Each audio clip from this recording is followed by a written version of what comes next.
Unified pension scheme यानी कि UPS को मोदी कैबिनेट की मंजूरी के बाद इस पर सियासत तेज हो गई है।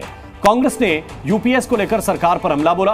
कांग्रेस नेता प्रमोद तिवारी ने पूछा कि पुरानी पेंशन योजना में क्या खामी थी। कर्मचारी ओपीएस की मांग कर रहे हैं। जब कर्मचारियों ने एनपीएस को नकारा तो अब सरकार यूपीएस लेकर आ गई है। बीजेपी नाम बदलने में माहिर है। 23% कर्मचारियों को 50% एश्योर्ड पेंशन तय हो गया। 50% एश्योर्ड पेंशन का मतलब क्या हुआ? आपके रिटायरमेंट के साल के 12 महीने का जो एवरेज होगा उसका 50% मिलेगा आपको।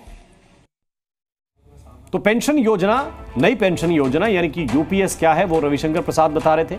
इसको लेकर अब प्रमोद तिवारी क्या सवाल उठा रहे हैं और बीजेपी नेता शाजिया इल्मी ने क्या कहा है वो भी आपको सुनना चाहिए। देखिए, ओल्ड पेंशन स्कीम में क्या बुराई थी? कर्मचारी तो ओल्ड पेंशन स्कीम मांग रहा है। आप न्यू पेंशन स्कीम लाए थे जिसको स्वीकार नहीं किया। अब आप यूनिफाइड, अरे नाम बदलने में तो भाजपा माहिर है। हमारा ये कहना है कि हमें ओल्ड पेंशन स्कीम चाहिए, वो बहाल हो, ये बहाल कर दें, वरना जब हम सत्ता में आएंगे तो हम ओल्ड पेंशन स्कीम। बहुत बड़ा ये फैसला है हमारे सरकारी कर्मचारियों के लिए। जो भी रिटायर्ड होंगे, सेवानिवृत्त होंगे, जिन्होंने कम से कम 10 साल तक काम किया होगा, वो सब इस पेंशन के लाभार्थी होंगे। तो एक बहुत ही ज़रूरी और अहम कदम ये उठाया गया है और सरकार की तरफ से पूरा योगदान है। इस पर कोई भी बोझ हमारे कर्मचारियों पर नहीं पड़ेगा और 18.5% सरकार की तरफ से इसका योगदान रहेगा। उधर दिल्ली के मंत्री सौरभ भारद्वाज ने कहा है कि केंद्रीय कर्मचारियों ने सरकार के खिलाफ वोट दिया तो डरकर सरकार ने एनपीएस को बदल दिया। विपक्षी दल जनता की आवाज बुलंद कर रहे थे और केंद्र सरकार झूठे अहंकार के अंदर सारे के सारे केंद्र सरकार के मुलाजिमों को दबा रही थी।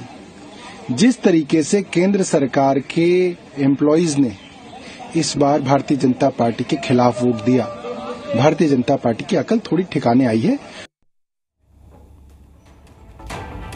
और यूपीएस में फायदे की बात क्या है यह भी आपको पता होना चाहिए। सरकारी कर्मचारियों के लिए यह एक नई पेंशन योजना है जिसका नाम है यूपीएस। रिटायरमेंट के बाद फिक्स पेंशन मिलेगी। आखिरी 12 महीने के एवरेज बेसिक पे का 50% कर्मचारियों को दिया जाएगा। इसके लिए जरूरी यह है कि 25 साल नौकरी पूरी करनी पड़ेगी। अगर आपने केवल 10 साल की सेवा दी है, 10 साल की न्यूनतम सेवा दी है तो 10,000 रुपए पेंशन मिलेगी। कर्मचारी की अगर मृत्यु हो जाए तो परिवार को 60% पेंशन मिलेगी। पेंशन में महंगाई इंडेक्सेशन को शामिल कर लिया गया है। योजना 1 अप्रैल 2025 से प्रभावी हो जाएगी।